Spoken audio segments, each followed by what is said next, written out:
জমা দে 4 মাস তোর মোবাইল চালানো লাগবে না অ্যাপসের ভিতরে ঢুকলেন বড় ভাইরা ইন্টারনেট কিনবে আসসালামু আলাইকুম।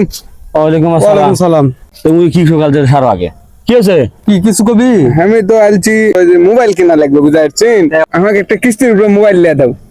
কিসের উপর মোবাইল তুই কি করবো তুই নুন না তোমাকে সবার হাতে মোবাইল আছে, আমার মোবাইল ছাড়া ভালো লাগে না। কয় কি তুই কিসের উপর মোবাইল দেবো এই টাকা তুই দেবো কেমনে ওই যে খাটা খাটা খাটা খাটা টাকা দেবো তার শেখে 4 মাস আমাকে জমা দে 4 মাস তোর মোবাইল চালানো লাগবে না 4 মাস চালাবো না।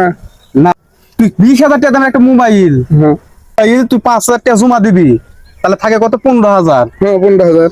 তুই 15,000 টাকার জন্য তুই 6 মাসের কিস্তি দেওয়া লাগবে কত করে না হলো 3,500 4,000 তা চলি ভাই। তাহলে হিসাব কর কত হলো? তাহলে কয় হাজার দেওয়া লাগলো 15,000 টাকার হলে 6 মাসে সুদ দেওয়া লাগলো তোর 8,000 9,000 টাকা এটা কি মাথা তোর ঢুকিছে গর্দবের মতো তুই মোবাইল নেবো তুই কিস্তির উপর না কিনে সেই টাকা আরেকজনের কাছে 20 টাকার কাছে আমানত 6 মাস পরে কিনে একদিনই মোবাইল কিনবো কিস্তির মোবাইল কিনবো কানে নিচে দেবো এটা জন্য তো সংসারটা ধ্বংস হয়ে যায়। মোবাইল দেখলে ভালো লাগে না তো তাই। এই টাকা আনা প্রতিদিন আনা জমা করবো তোর কাছ থেকে তো তুই থোয়া পারবো না থুয়ে তুই 4-5 মাস পরে দেখা করবো কয় টাকা দিলু এটা তোর খাতার লেখা থবো আমিও লেখা থমো 4-5 মাস পরে আসবো তোর 9,000 টাকার মোবাইল এই যা এখন যা ইম্পর্টেন্ট কথা হইতাছে যা ঠিক আছে লাও ভাই, তোমার কাছে থিয়ে যাও। যা, আমরা এখানে কথা করছি তুই এখন যা 4 মাস পরে মোবাইল কিনবো যা এলা মোবাইল আসলে বুঝা না মোবাইল চলো তো ওই কামে সারা লাগবে চলো তো এক পাগল এক পেয়ে তো সময়